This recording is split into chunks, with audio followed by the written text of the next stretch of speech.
السلام عليكم ورحمة الله وبركاته. ازيكم يا حبايبي؟ اخباركم ايه؟ النهاردة ان شاء الله هنعمل مع بعض بطاطس مسلوقة بالفلفل الاحمر. طعمها تحفة، بتلاقيها في المحلات او المطاعم، طعمها جميل قوي وبتعجبنا. انا النهاردة هوريكم الطريقة تعملوها ازاي في البيت بمنتهى البساطة.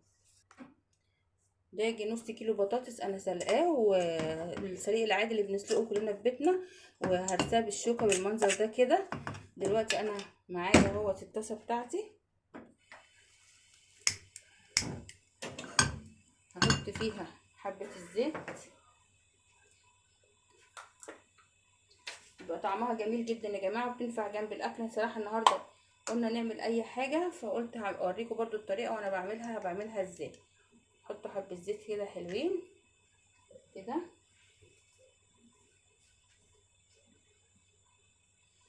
وده معايا فلفل احمر بالتومة، حبة كمون وحبة ملح، وحط عليهم طماطمية صغيرة قوي، وهرساهم في الكبة. لازم تبقى الخلطة ديت ناعمة عشان ما تبقاش محتحتة في البطاطس كده. وممكن لو حبيتي ترشي عليها حبة فلفل اسمر صغيرين رشي. انا دلوقتي هنزل اهو بالدقة اللي انا عاملاها على الزيت، هحمرها شوية كده.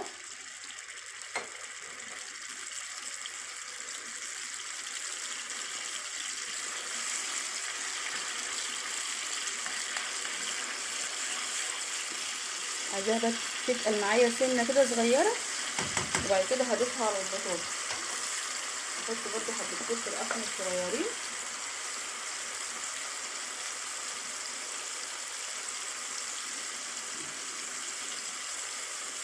جربي بقى طعم البطاطس بالطريقة دي، جميلة جدا.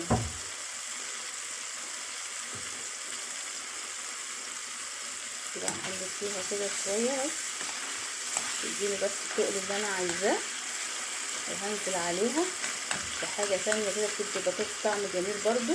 دي في المطاعم بتروحوا تلاقوا فيه بطاطس حمرا كده، هما بيعملوها بنفس الطريقة دي كده. اعمليها بقى في البيت، ومثلا لو انت عندك عشاء خفيف، هتعملي عشاء خفيف، اعملي البطاطس دي بيبقى طعمها جميل جدا.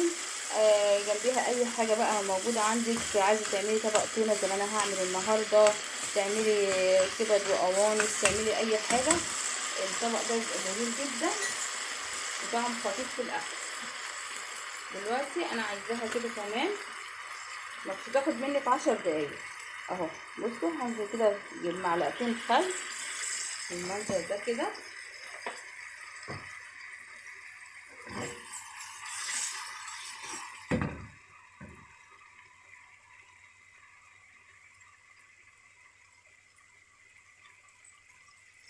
واروح ماسكه الحله بتاعتي احطها على النار، واروح نازله عليها بالخليط اللي انا عملته ده اهو.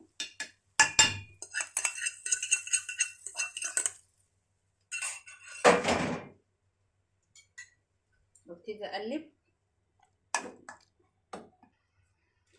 اهو حبايب قلبي. بصوا اهي، بصوا لونها بقى جميل ازاي، وطعمها بقى خطير. جربي البطاطس بالطريقه دي مش هتندمي. حتى لو انت بتروحي اي مطاعم بتلاقي فيها البطاطس بالمنظر ده، هما بيعملوها بنفس الطريقه دي كده. كده معانا خلصت البطاطس كده، خلصنا خلاص.